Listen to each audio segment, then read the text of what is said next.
Fractional reserve banking is one of the main issues around economies and how people make money through the banking systems. Banking is a cornerstone of modern economies, enabling individuals and businesses to save, borrow, and invest with efficiency. Among the systems that make banking possible, fractional reserve banking is the most widely used today. Although it is often taken for granted, fractional reserve banking is a powerful and sometimes controversial system that has shaped financial history, supported economic growth, and sparked debates around stability and fairness. So, what is fractional reserve banking? Fractional reserve banking is a system in which banks keep only a fraction of their customers' deposits in reserve, either as physical cash in vaults or as balances at the central bank, while lending out the majority to borrowers. For example, if a bank receives a deposit of $1,000 and the required reserve ratio is 10%, it must keep $100 in reserve, but may loan out $900. That $900 might then be deposited in another bank, which keeps $90 and lends out $810, and so on. Through this process, the banking system as a whole multiplies money, a phenomenon known as the money multiplier effect, kind of like whipping out money out of thin air. This system is not merely about banks making loans, it underpins the way new money enters the economy. While governments and central banks create currency, most of the money in circulation is actually created by commercial banks through lending under the fractional reserve model. The historical origins.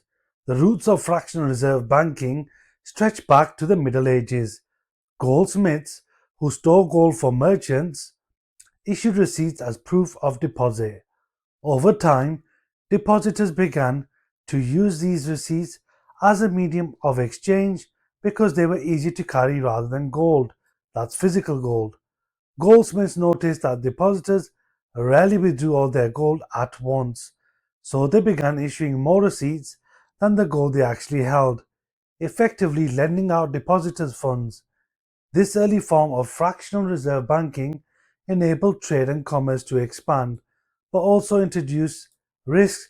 If too many people demanded their gold at once, the system would collapse.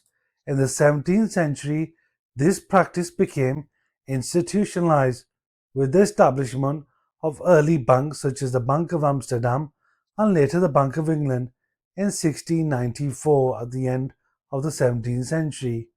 Over time, fractional reserve banking spread across Europe and the world, becoming the dominant model of modern and contemporary finance.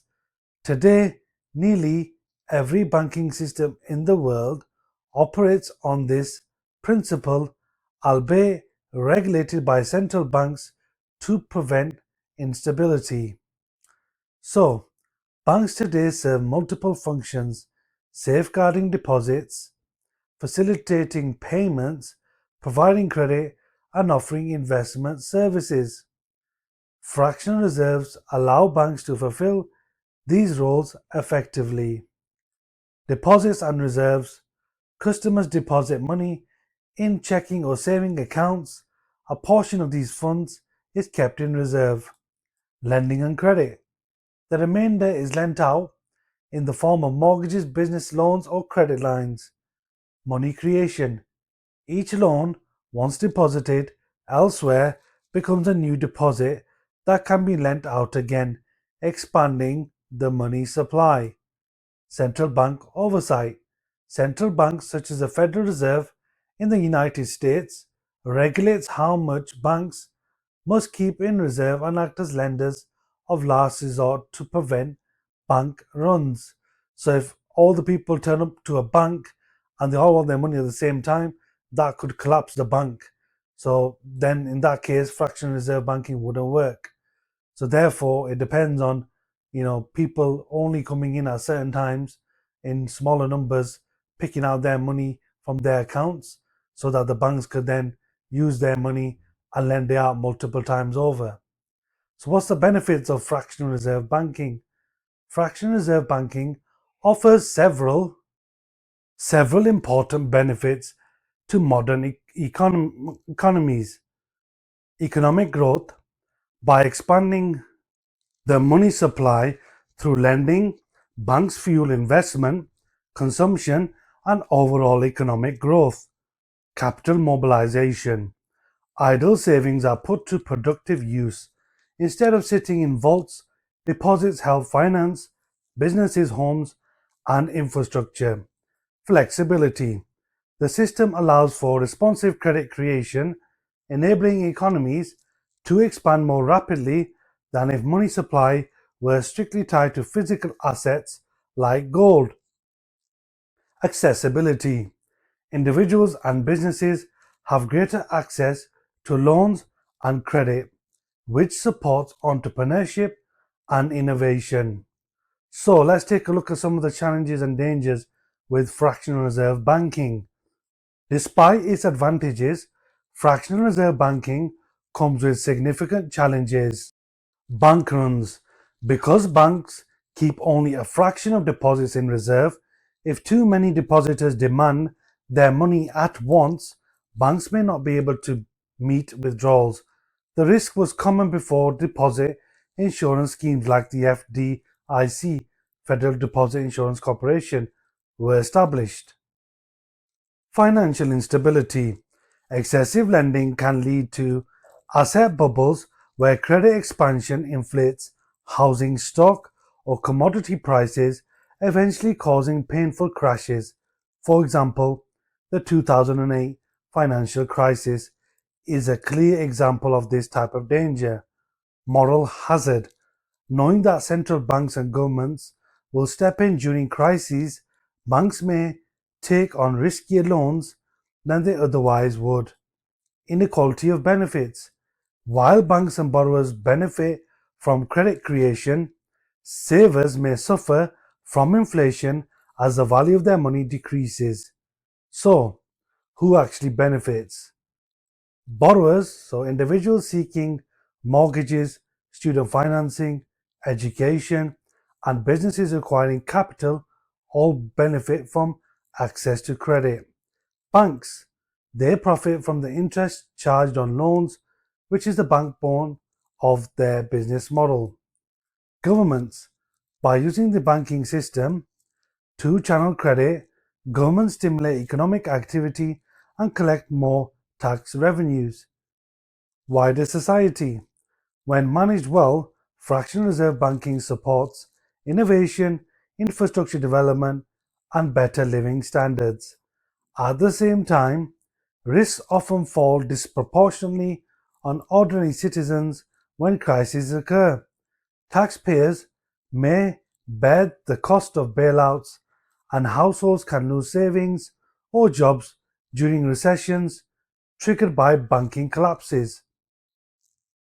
So let's take a look at the role of central banks.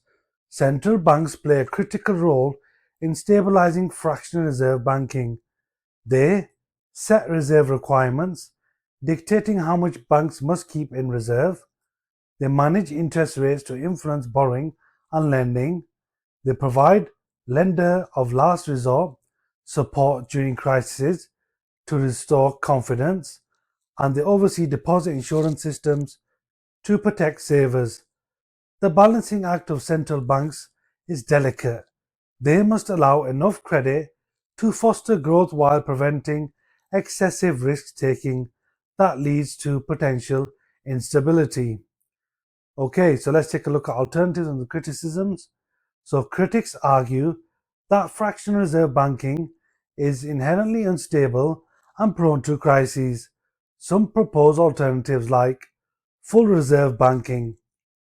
Banks would be required to keep 100% of deposits in reserve, lending only from funds explicitly invested for that purpose. While safer, this would drastically limit credit creation and potentially slow economic growth. Central bank digital currencies, CBDCs. With digital money directly issued by central banks, Some argue that the reliance on private banks for money creation could be reduced. Others suggest reforms to strengthen oversight, improve transparency, and make sure that the benefits of fractional reserve banking are shared more equitably. Fractional reserve banking is both a marvel and a challenge of modern finance. It has enabled unprecedented levels of economic growth, innovation, and prosperity in contemporary times by transforming idle savings into productive capital. Yet, it also carries inherent risk of instability, inflation, and also inequality. The system's long history, from medieval goldsmiths to modern central banks, demonstrates both its resilience and its fragility. Ultimately, fractional reserve banking benefits society when carefully and properly managed, but its dangers remind us that money is not just a neutral medium of exchange, it is a system of trust that requires constant vigilance. There you have it, folks. A quick run through what fractional reserve banking is. So, if you did enjoy the video, please do like, share, subscribe, share this video with someone who could benefit to improve their financial knowledge. Don't forget to support the channel by clicking the join button.